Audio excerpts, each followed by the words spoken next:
حضرت اویس کرنی سے حضور کو خوشبو آتی. یہاں امتی بات نہیں مانتا، عمل نہیں کرتا، بلکہ تاریخیں دیتا ہے، کہتا ہے نماز روزے آئیں گے تو پھر شروع کروں گا، اور داڑھی جب سارا سر سفید ہو جائے گا پھر رکھوں گا، اور سچ تب بولوں گا جب ساری دنیا بولنے لگ جائے گی، پہلے نہیں بولوں گا. او بھائی آج آغاز کر ابھی سے.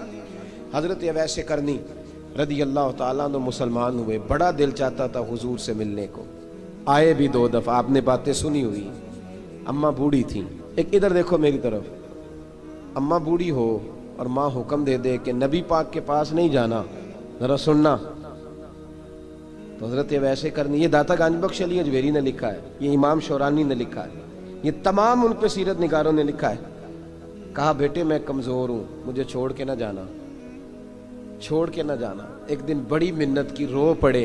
اماں نے کہا بیٹا جانا، لیکن اگر حضور گھر نہ ہوئے تو تلاش نہ کرنا، میں فالج زدہ عورت ہوں، اٹھ کے چل نہیں سکتی. او بھائی، حضرت اویس کہتے ہیں میں نے دروازے پہ دستک دی. یہ امام شورانی کے جملے.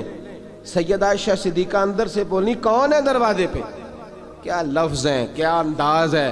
آج تو مرید بھی ٹیلی فون کرتا ہے، کہتا ہے پیر صاحب تیار ہو جائے، میں پہنچ رہا ہوں، قریب آ گیا ہوں، ذرا ریڈی ہو جائیں. حضرت اویس کرنی دروازے پہ کھڑے، کون ہے؟ بڑی عاجزی، بڑی درویشی. کہنے لگے اماں جی ایک فقیر ہوں، یمن کا رہنے والا ہوں، ایک فقیر ہوں، ایک درویش ہوں، یمن سے آیا ہوں، محبوب سے ملنا ہے. کہا وہ تو گھر میں حجرے میں تشریف فرما نہیں ہے، باہر دیکھ لو، مسجد میں یا کسی جگہ تلاش کر لو. تو حضرت اویس کرنی کی آنکھوں میں آنسو آئے. کہنے لگے وہ آئے تو بتا دینا کہ ایک کرن سے فقیر آیا تھا. یہ امام شورانی کے جملے ہیں. حضرت عائشہ کہتی ہے مجھے بتانا نہیں پڑا، محبوب گھر آئے تو آتے ہی پوچھنے لگے عائشہ کوئی آیا تھا؟ علم غیب رسول کے منکر اس حقیقت کو بھول جاتے ہیں.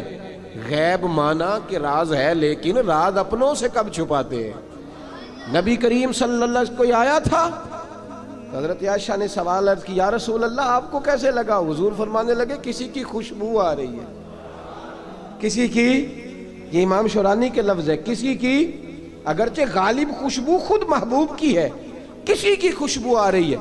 کہ حضور کرن کا رہنے والا کو فقیر آیا تھا، سلام چھوڑ کے چلا گیا. جناب عائشہ کہتے ہیں حضور کی آنکھوں میں آنسو آئے. میں نے کہا حضور وہ گیا کیوں؟ تو محبوب نے فرمایا اس کی ماں بوڑھی ہے، اس کی ماں. محبوب اگر اماں کے لیے کہتے ہیں چل دیکھیں نا تابی بنے، وہ صحابی نہیں بن سکے، تابی. تو تبلیغ کرنے کیسے چلا جاتا ہے بیمار ماں کو چھوڑ کے؟ تو پیر صاحب کے ڈیرے پہ کیسے پہنچ گیا اماں کو چھوڑ کے؟ تجھے کس نے اجازت دی کہ ماں باپ بوڑھے تھے اور تو کہے جی میں وہاں جا رہا ہوں، میں نے چلے کرنے ہیں، وظیفے پڑھنے؟ بھئی جب حضرت اویس کرنی اعلیٰ حضرت امام اہل سنت رحمت اللہ علیہ، آپ نے لکھا ہے کہ وہ جو محبوب کا فرمان ہے نا بخاری مسلم میں، رضا اللہ فی رضا الوالد، فرمایا جس کی والد راضی اس کا اللہ راضی، اور جس کا باپ ناراض اس کا. اعلیٰ حضرت فرماتے ہیں ایک 100 ولی، ایک جگہ پہ فرماتے ہیں 1000 ولی ایک طرف بیٹھ کے کہہ دینا کہ یا اللہ اس بندے کو بخش دے، اور اکیلا والد کہہ دینا یا اللہ میرا نافرمان ہے، نہ معاف کرنا. تو فرمایا اللہ اس 100 ولی کی نہیں مانتا، والد کی بات مانتا. اس لیے کہ حضور کا فرمان آ گیا باپ راضی ہوگا تو اللہ. تو میرے بھائی شریعت ایک حقیقت ہے، اس حقیقت کو سمجھیں. حضرت اویس کرنی کی زندگی کا ایک پہلو یہ. دوسرا پہلو یہ جو ہے نا بڑی لمبی چوڑی داستانیں، اور بڑا ہمیں شوق ہے تصویروں کا، بڑا شوق ہے. آپ یقین کریں میری طرح کے بہت سارے لوگوں کے پوسٹر چھپتے ہیں، بڑی بڑی تصویریں لگی ہوئی ہیں چوکوں میں. استقبال سب سے اچھا وہ ہے جو قیامت کے دن ہوگا. اگر اس استقبال دیکھیں نا، یہاں ہم سے پہلے لوگوں کے بڑے استقبال ہوئے، پھر بعد میں کیا ہوا؟ چلے گئے وہ لوگ، ہم آ گئے، ہم بھی چلے جائیں گے. مٹی دیں تے مٹی رہنا ہی، ایویں کا دی بلے بلے، اج مٹی دے اتے بندیا تے کل مٹی دے تھلے. حضرت اویس کرنی خیر التابعین ہے، تابعین میں سب سے پہلا نمبر ہے. آپ کی سب سے بڑی فضیلت یہ ہے کہ آپ نا، یہ ہم نہ بتاتے بڑا ہیں، گزرتے گزرتے بتا دیتے ہیں کہ میں تہجد گزار بھی ہوں، گزرتے گزرتے بتا دیتے ہیں کہ مسجد کی جو ٹائلیں ہیں نا وہ میں نے لگوائی ہیں. بس کوئی بندہ مل جائے صحیح جس کو ہم کرامتیں سنا سکیں. میرے جیسے مولوی صاحب بھی بتاتے ہیں، کہتے ہیں جب میرے جیسے اچھے لوگوں کی وہی بتاتے ہیں جب میں مسجد میں آیا تھا تو 30 بچے تھے، اب پورے 80 ہیں. وہی بتاتے ہیں 1.5 صف ہوتی تھی نمازیوں کی. اب بھائی چھوڑو, اگر بچے پڑھاؤ گے تو اللہ راضی ہوگا. کو بتانے کی بات ہے, وہ ذکر کرنے کی بات ہے. یہ اللہ رسول کا راز ہے, اس کا ذکر نہیں کیا جاتا. خواجہ اویس کرنی رضی اللہ تعالیٰ اپنے آپ کو چھپا کے رکھا ساری زندگی. اماں جب انتقال کر گئی نا خواجہ اویس کرنی کی, والد پہلے جا چکے تھے, والدہ انتقال کر گئی تو کسی ایک جگہ ٹھکانہ نہیں رکھا حضرت اویس کرنی. میری باتوں کی سمجھ آ رہی ہے آپ حضرات؟ کیوں بھلا یہ کئی دفعہ جو نعرے شارے ہوتے ہیں یہ بڑی خرابی کر جاتے ہیں, اصل کام رہ جاتا ہے.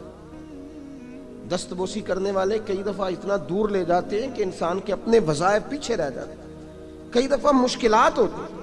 اس لیے صوفیاء میں ایک ملامتی گروہ ہے, ملامتی. داتا صاحب نے اس کو لکھا ہے اور اس کا تذکرہ قرآن نے کیا, جو جاہدون فی سبیل اللہ ولا یخافون لومۃ لائم. فرمایا اللہ کے کچھ بندے ایسے ہیں جو اللہ کے راستے میں جہاد کرتے ہیں اور جب لوگ انہیں برا کہتے ہیں تو اس کی پرواہ نہیں کرتے.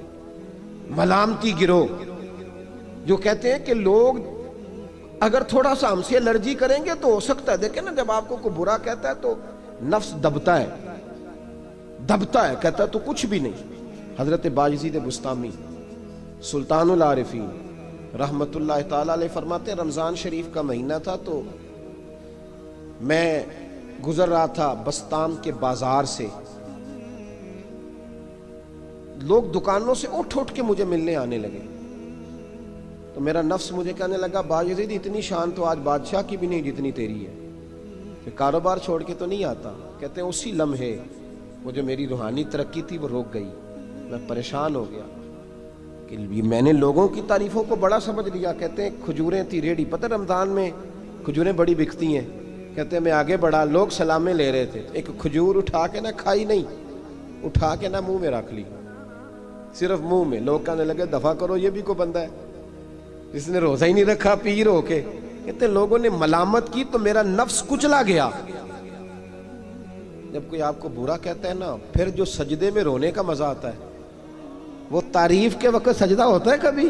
اقبال کہنے لگے نہ بچا بچا کے تو رکھ اسے, تیرا آئینہ ہے وہ آئینہ, یہ شکستہ ہو تو عزیز تر ہے نگاہ آئینہ ساز میں.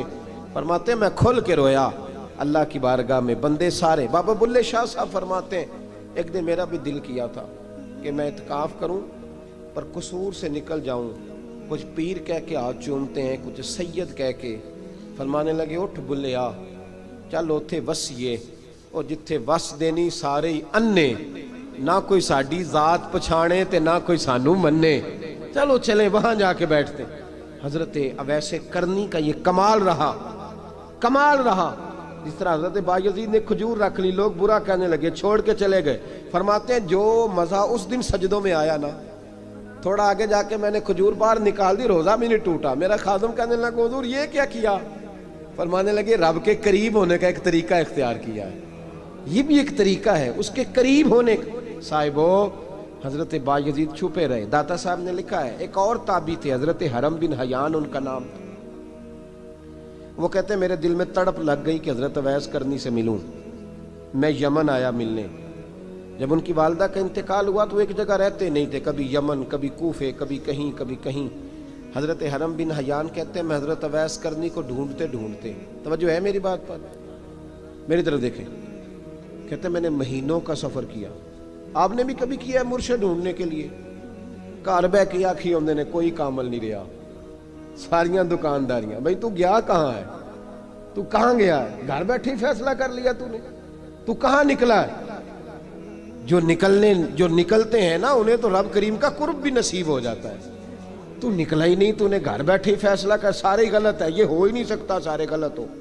اس لیے کہ صحیح بخاری میں محبوب کا فرمان موجود ہے. نبی کریم علیہ السلام نے فرمایا میری امت کبھی گمراہی پر جمع ہو ہی نہیں سکتی. تھوڑے لوگ برے ہوں گے, سارے برے ہو سکتے.